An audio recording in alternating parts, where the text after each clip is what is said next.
ಇಲ್ಲಿ ನೋಡ್ತಾ ಇರಿ, ನಮ್ಮ ಮನೆಯಲ್ಲಿ ಹಸು ಕರು ಹಾಕಿತ್ತು, ಹಾಲಿತ್ತು. ಹಾಲನ್ನ ಗಿಣ್ಣ ಮಾಡ್ತಾ ಇದೀವಿ. ಗಿಣ್ಣ ಮಾಡ್ಲಿಕ್ಕೆ 2 ಕುಡಿಕೆ ಬೆಲ್ಲ, ತಿರ್ಗಿ ಹಾಲಿದೆ ದುಕ್ಕ 2 ಕುಡಿಕೆ ಬೆಲ್ಲ ಜಜ್ಜಿ ಬಿಟ್ರಿ.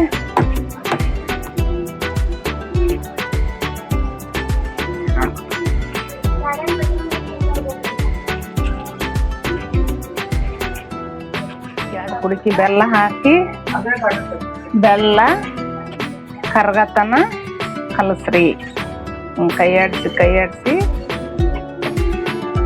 ನಾನಿಲ್ಲಿ ಕುಕ್ಕರ್ ಇಟ್ಟೇನಿ. ನೀವು ಕುಕ್ಕರ ತಗೋಕೆ ಡಬ್ರಿ ಆದ್ರೂ ಓಕೆ. ಈ ಡಬ್ಬಿ ಐತಲ್ಲ ಭರಣಿ, ಇದು ಮುಳುಗತ್ತರ. ಇದು ನೀರು ಜಾಸ್ತಿ ಆಯ್ತಂದ್ರೆ ಸ್ವಲ್ಪ ನೀರು ಕಮ್ಮಿ ಮಾಡ್ಬೇಕು.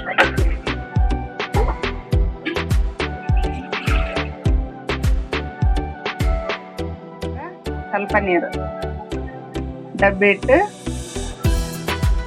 ಅದ್ರ ಮೇಲೆ ಈ ಮುಚ್ಚಳ ಮುಚ್ಚಬೇಕು.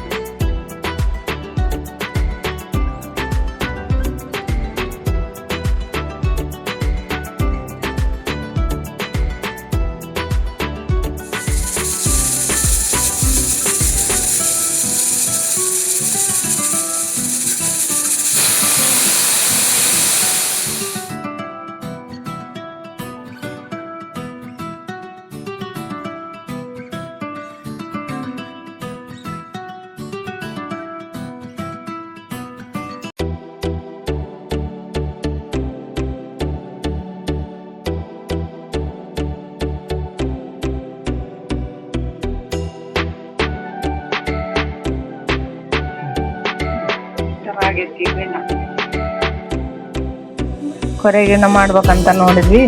ಅದು 3 ದಿನದ ಹಾಲಾಗಿರೋದ್ರಿಂದ ಕೊರೆಗಿಣ್ಣ ಆಗ್ಲಿಲ್ಲ. ಅದು ಈ ತರ ಗಿಣ್ಣ ಆಗಿದೆ, ಈ ತರ ಆಗಿದೆ.